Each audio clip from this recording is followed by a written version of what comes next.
नमस्कार, आप देख रहे हैं विंध्य की बात। मैं आपके साथ सोनाली बघेल। बात करेंगे दिन भर की 10 बड़ी खबरों की। अनूपपुर जिले की बिजरी नगर पालिका के वार्ड नंबर 7 कपिलधारा के बरघाट मोहल्ले में ग्रामीणों ने स्वयं सड़क का निर्माण किया।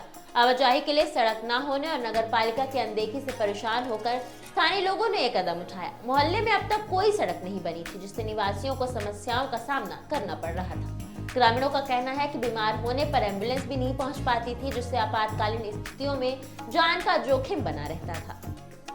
मऊगंज यातायात पुलिस ने नई पीढ़ी को सुरक्षित भविष्य देने के उद्देश्य से स्कूलों में जागरूकता अभियान तेज कर दिया है। इसी कड़ी में यातायात प्रभारी नरेश प्रताप सिंह ने नई गढ़ी स्थित ठाकुर गोपाल शरण सिंह शासकीय उत्कृष्ट उच्चतर माध्यमिक स्कूल में छात्रों को सड़क सुरक्षा नियमों की जानकारी दी है। यातायात जागरूकता कार्यक्रम बुधवार को नई गढ़ी के शासकीय उत्कृष्ट हायर सेकेंडरी स्कूल में आयोजित किया गया।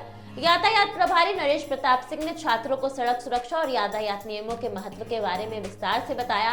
उन्होंने जोर दिया कि सड़क दुर्घटनाओं का मुख्य कारण लापरवाही और नियमों की अनदेखी है, जिसे केवल जागरूकता और अनुशासन से ही नियंत्रित किया जा सकता है। रीवा के मनगवा विधानसभा क्षेत्र में विधायक नरेंद्र प्रजापति द्वारा प्रतिनिधियों की नई सूची जारी करने के बाद स्थानीय राजनीति में हलचल मच गई है। नियुक्ति सूची जारी होने के कुछ ही घंटों और 1 से 2 दिन के भीतर ही 5 कार्यकर्ताओं ने व्यक्तिगत कारणों का हवाला देते हुए दायित्व स्वीकार करने में असमर्थता जता दी है। कार्यकर्ताओं द्वारा तुरंत दायित्व वापस लौटाने के बाद संगठन में सब कुछ ठीक न होने के कयास लगाए जा रहे हैं। जिन कार्यकर्ताओं को प्रतिनिधि बनाया गया था, उनमें से कुछ ने बताया कि वे फिलहाल समय और परिस्थितियों के कारण इस जिम्मेदारी को नहीं निभा सकेंगे। उन्होंने नियुक्ति के लिए आभार व्यक्त करते हुए शांतिपूर्वक दायित्व वापस लौटा दिया। एक के बाद एक 4 से 5 त्याग पत्र सामने आने के बाद अब आम चर्चा है कि अंदर खाने सब कुछ ठीक नहीं है और कार्यकर्ताओं में नाराजगी व असंतोष झलकने लगा है। सतना जिले के चित्रकूट क्षेत्र के पसलहा गांव स्थित नवीन सरस्वती ज्ञान सागर स्कूल ने अभिभावकों को मोबाइल के अत्यधिक उपयोग के प्रति जागरूक करने के लिए एक अनोखी पहल शुरू की है। स्कूल के बच्चों ने तख्तियां दिखाकर माता पिता से पूछा है कि उनके लिए मोबाइल अत्यधिक महत्वपूर्ण है या बच्चों की मुस्कान। ये पहल आधुनिक दौर में माता पिता और बच्चों के बीच बढ़ती डिजिटल दूरी को कम करने का प्रयास है। इस अभियान के तहत नन्हे बच्चों से ऐसा स्लोगन और वाक्य लिखवाए जा रहे हैं जो सीधे अभिभावकों को संबोधित करते हैं। एक पोस्टर पर बच्चों ने लिखा, मम्मी पापा आप जैसे हमें बनाएंगे हम वही बनेंगे, मोबाइल छोड़कर हमारा साथ दीजिए। यह इमोशनल अपील समाज में तेजी से बढ़ती डिजिटल व्यस्तता का एक महत्वपूर्ण संदेश देती है। शहडोल जिला और सत्र न्यायालय परिसर में अग्नि सुरक्षा को लेकर एक जागरूकता कार्यक्रम आयोजित किया गया है। मुख्य नगर पालिका अधिकारी के निर्देश पर हुए इस फायर डेमो और सुरक्षा प्रशिक्षण में न्यायालय कर्मियों को आग लगने की स्थिति में सतर्क रहने और उचित प्रतिक्रिया देने का ट्रेनिंग दिया गया है।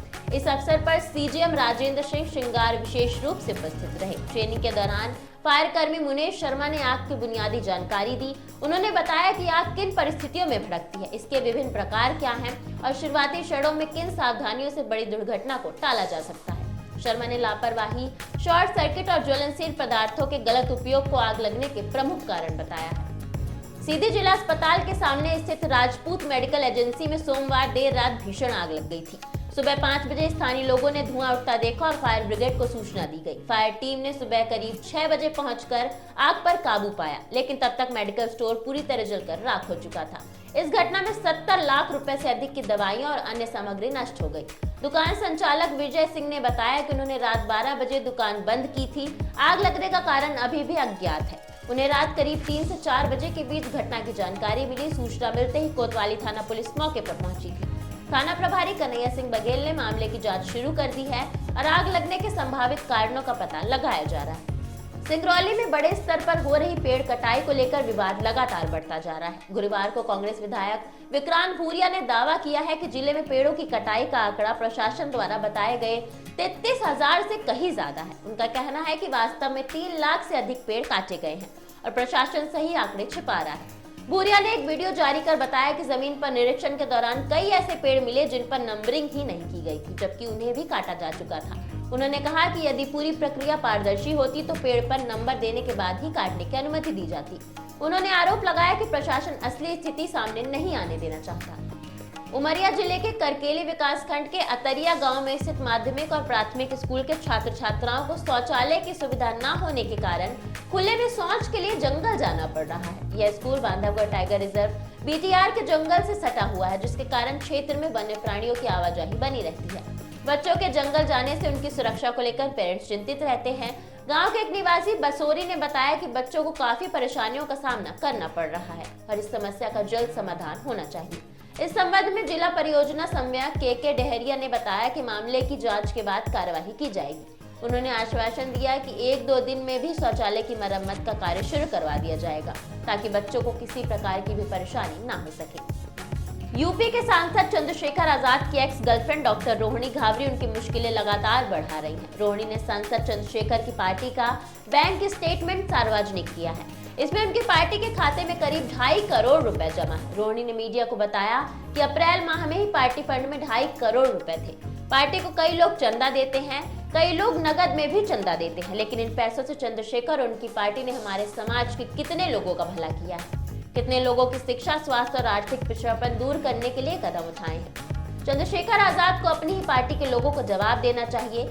हमारी पार्टी को लोग 20, 30, 40 रुपए भी डोनेट कर रहे हैं। इससे समझ सकते हैं कि इस वर्ग के लोग कितने गरीब और पिछड़े हैं, फिर भी आजाद पार्टी के लिए चंदा दे रहे हैं। इस चंदे का क्या उपयोग किया जा रहा है, ये पार्टी प्रमुख चंद्रशेखर आजाद को सबके सामने रखना चाहिए ताकि लोगों को भी पता चले कि उनका पैसा कहाँ जा रहा है। रोहिणी ने आजाद समाज पार्टी काशीराम के अकाउंट का जो पेज शेयर किया है वह अकाउंट गुरुग्राम में है। इसमें पार्टी का पता C block Gokulpur Delhi cantonment लिखा है। मध्य प्रदेश में कड़ाके की ठंड और टेम्परेचर का टॉर्चर जारी है। बुधवार गुरुवार की रात में पारा फिर से 5 डिग्री से नीचे रहा। इंदौर शहर प्रदेश के इकलौते हिल स्टेशन पचमढ़ी से भी ठंडा रहा। यहाँ न्यूनतम तापमान रिकॉर्ड 4.5 डिग्री पर पहुंच गया है। 10 साल में सबसे कम तापमान है। तो ये थी दिन भर की 10 मुख्य खबरें। देखते रहिए विंद फर्स्ट। जय हिंद, जय विंद।